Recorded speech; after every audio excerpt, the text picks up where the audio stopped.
Welcome to Liz's 10-minute book review. Wow, wow, wow, wow. We're going to review The Therapist by S.A. Falk today.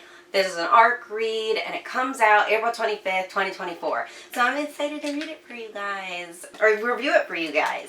So, let's get into it. I wrote up a couple of special notes today.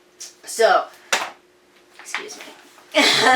So, I would say I enjoyed about 85% of the book. I was in it, I was flying through it, and then the ending felt like I was getting rushed to the end, and then the ending was extremely unsatisfying. Are you sure you just weren't reading faster? No, I'm positive. It was just like, it went from like very slow and like calculated and specific movements to doing this, doing that, doing this, hopping here, going here. Oh yeah. Yeah, and I was just like, what? Huh? Why? Wait, what? Oh, that's it. Ugh. Didn't like that. Keep it consistent. Consistency is key. We've heard this many times. So that's where it lost me. But it was still a good read. The ease of reading was high. It wasn't like difficult to understand, even though some of the concepts might have been. The author wrote it very digestible. Because it is talking about a therapist and mental health, right? So, alright, let's get into it. You got yourself a serial killer. For those of you who don't know me, I love serial killers. Who doesn't, right? They're fucking crazy. Pew, pew. So this serial killer, though, is not famous just because of the whole serial killing thing. He's also famous because he was, like, the writer and lead singer of this, like, super hardcore metal band called SOS, which is lame. His name was Trent Davis. So, he gets caught, and instead of going to prison, he gets deemed insane, not competent to stand trial. So, he gets 6 life sentences in a cushy mental health facility. What makes him incompetent? Oh, we'll get there. So, he doesn't seem incompetent, really. He seems kind of like a snarky little piece of shit who's just, like, fucking with people. But what we learn is that, like, he hears voices that make him do these killings. According to him. According to him. But you'll believe it. You're like, oh yeah, that makes sense. You know? Okay. They talk about his childhood and his mother and just the wretched, awful, terrible woman his mother was. The classic cycle of abuse makes a monster kind of thing. Mm-hmm. Okay. Gotcha. So like it made sense that he became what he became. And I don't sympathize with him because, murderer. But I get why he became that, right? Yeah. Him and this therapist, the therapist at the facility, her name is Steph, I think. Anyways, she's the therapist, in which the book is named after. She's there to like do a psychological evaluation on him and kind of figure out if he is BSing her. And also treat him. She does believe that nobody is too far gone to be treated. And she also believes that everyone is entitled to treatment. Which I personally do agree with. I think that even the worst scum of the earth should be able to get the proper care that they deserve as a human being. Because maybe if we treated people better, we wouldn't have scum of the earth. Crazy concept, right? So... he's like on like super hard restrictive lockdown bullshit because like, you know, he did just like murder 6 women. 6 women, huh? 6 of them. Well, they always, serial killers always like killing they've got like a favorite flavor or something. Well, I think it has to do like with devilish shit because he believes that he's possessed by a demon who is bloodlusty and tells him, and then he eats some of the organs. Nice. Yep. I mean, that's very, like, use all of the animal, you know, of him. I mean, if you're gonna be like that, you gotta, like, use the hair as pillow cushioning. Right, You gotta use the skin for leather. Like, ugh. Yeah. Don't come at me with that bullshit, Patrick. Okay. Things are moving on. Now all of a sudden a copycat arises because he's very famous. People fuck with this guy Trent Davis even though he is a murderer. they fuck with him heavy. So now there's a copycat out there, and they're like, who the fuck is this copycat?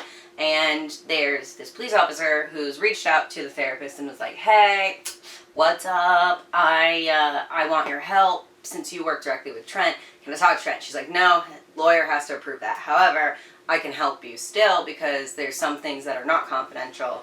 And he was like, could you do a psychological profile on the copycat? She was like, yeah. So now her and this cop are like friendly. He eventually gets to talk to Trent. Trent speaks in metaphors constantly. So he's like 2 Chainz. More cryptic. Cryptic 2 Chainz. His 2 chains are around his wrists and his ankles. What's up? Because he's locked up. I might keep that one in. Alright.